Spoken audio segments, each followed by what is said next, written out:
He's been getting his rear end handed to him. Gary Gensler has been the worst thing that could ever have happened to the SEC. He has gone way beyond the authority that he has.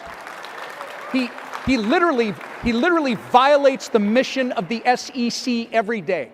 What the SEC is supposed to do is we want capital investment. We want new opportunities. And these guys are trying to stop him. His open door policy is the biggest crock of you-know-what that ever existed. It's literally, come on in, tell me what your project is, and then we're going to sue you.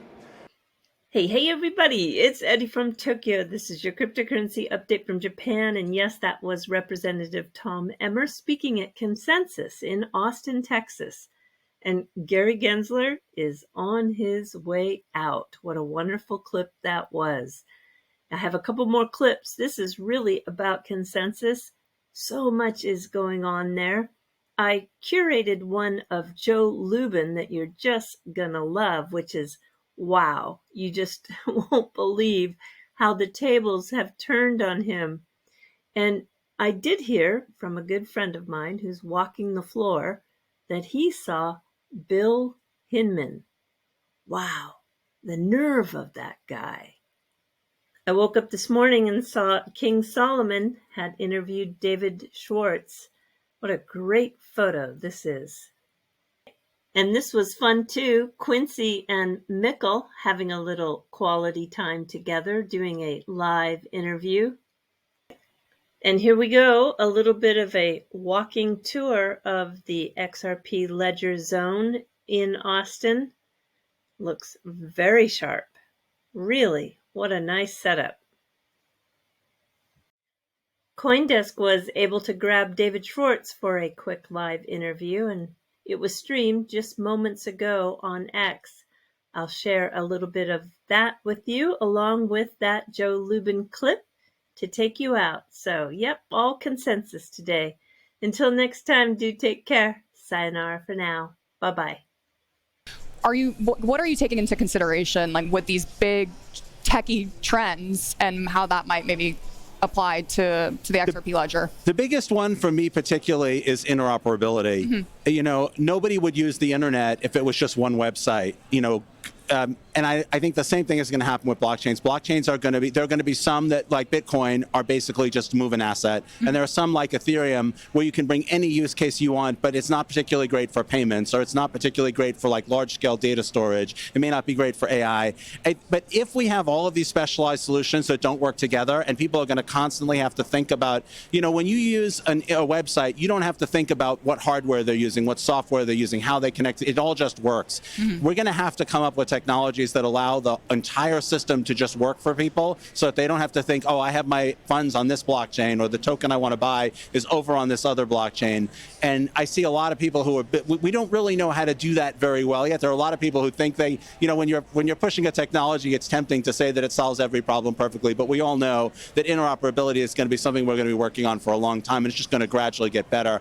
When Ripple kind of first hit the scene, I forget how many years ago, remind me, it was 2014? Well, I started working on what became Ripple in late 2011. 2011. And the company was late 2012. Okay, so around that time frame, there was some initial hostility that we've talked about before towards Ripple and its sort of institution-centric approach. And it does feel like things have changed. I mean, we're talking a lot about regulation. We're talking about ETFs from Blackstone, BlackRock, and and all of these different, you know, entities. What does it feel like, you know, from your seat? Do you feel like people have kind of evolved to the Ripple worldview, or, you know, it must feel different for you, given all of that criticism you got initially? Yeah, I think the undeniable piece of proof is stablecoins like USDC and Tether. They are as institutional a thing as you can possibly get, and yet they are what's fueling these completely decentralized economies. I think you can't deny right now that the institutional adoption is going to enable grassroots adoption and vice versa. I think the thing that we were too early on is when we were trying to bring institutions on for their payments, they weren't going to bring their customers to blockchains, right? Like if your bank is using, let's say they're using Ripple's payment technology and they're using blockchains and they're using XRP in payments. You as a customer, it's invisible to you. They're not going to bring you into the blockchain space. Yeah. What's exciting about this second wave of sort of institutional adoption is that they're either bringing their customers directly onto the blockchain or they're enabling people to do things on the blockchain. Sure. I think you have to accept that, like, if there's going to be mass adoption, it's going to be these sort of hand in hand. Yeah. The thing that I think people were skeptical about, that I think now the evidence is undeniable, is that wouldn't mean that everything would have to be regulated. I think the thing that people didn't realize is that, like, you can have a stable coin or a loan portfolio or a tokenized security that's completely thoroughly regulated. They do KYC, AML on every single customer, and yet on the back end, there's tokens that represent ownership interest or collateralization against that are completely decentralized. So, that's like, we see that now. On that note, David, thank you so much for joining us. It's super cool to speak to you in person, see you in person, and yeah, great insights as always. We were situated where we could bring a complaint against the SEC because the SEC has been gaslighting our industry and intentionally unclear, not engaging in open dialogue, not interested in clear rulemaking as a non-merit-based regulator should.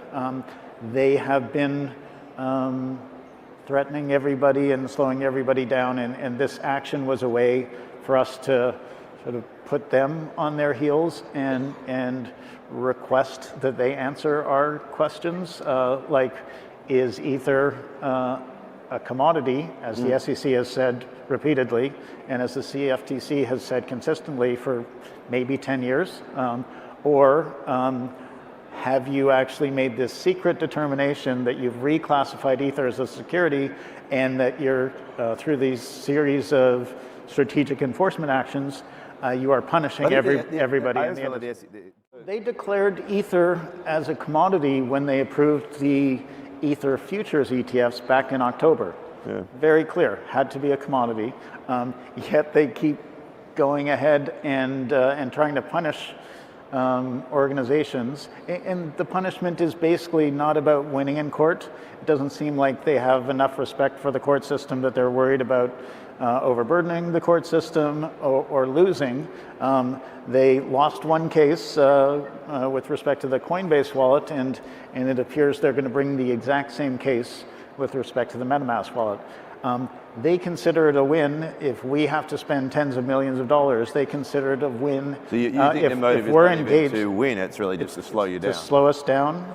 It's to either kill crypto and decentralization, or it's to co-opt crypto and Ethereum. Do you feel big banks in America prefer to keep winning a rigged game, essentially, and those two entities would, I think, like to see American citizens disconnected from Ethereum so that they can keep their ways of operating intact. So that's the backdrop.